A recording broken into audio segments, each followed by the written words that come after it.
Hey everyone, so today we'll be reviewing our priority and increment changes to how we prioritize tasks in JOYN.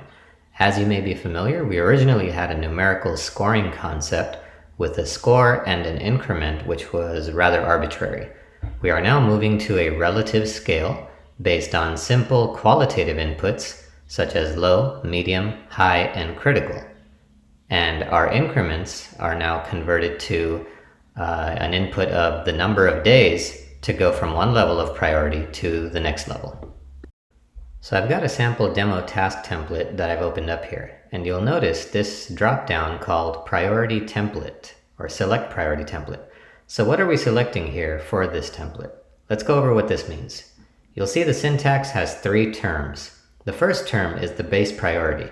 This is where the task will default start its prioritization at.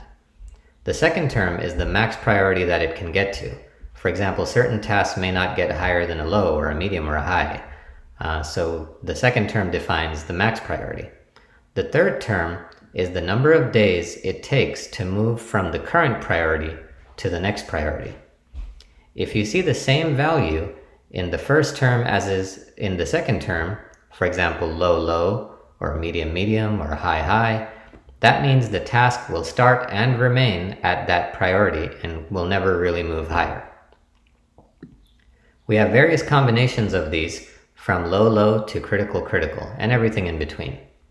The options for the number of days to increment priorities has default options of 1 day, 2 days, 3 days, 5 days, and 10 days depending on how fast you want the task to move up from the current priority to the next priority. For this demo, let's select low-critical-1. This means the task will default to low when created, although we can always update this when creating the task to a higher priority manually. The maximum priority defined by the second term is critical, and the number of days to change priorities is 1. So after 1 day, it'll move from a default of low to medium, and every day after that to high and eventually to critical. So let's create a task based on this template. We select the task type and the location. When we get to priority, it's defaulted to low. But let's go ahead and manually change this to high. We see the default time to next priority as 1. We can adjust that, but we'll leave it alone and create the task. Now we've created our demo task with a priority of high. The time to next priority is still 1.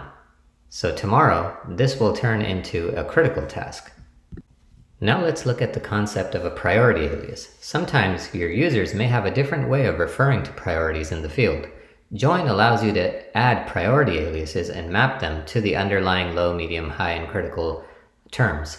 For example, let's say we want to speak in terms of number of hours to finish a task, or a certain type of task. We can say 24 hours to finish something might be a low priority. 18 is medium, 12 is high, and 6 would be critical. Note that these are just labels and do not impact any other logic. We can now save this, and when we create this task, we now see that the priority shows up with these values as the labels rather than the default low, medium, high, critical. In this case, let's choose 6. Which, if we recall, was the highest level or critical. Since we're selecting 6, which is critical, note that this is the highest level of priority, so this will never increase since it's already at the highest level it can be. Let's see how this works for a parent-child task. Here we have a 100-barrel water haul parent task with a pickup and drop-off task as children. Regardless of what template you have set up for the individual children, the parent task template will always get priority and override any child priority template.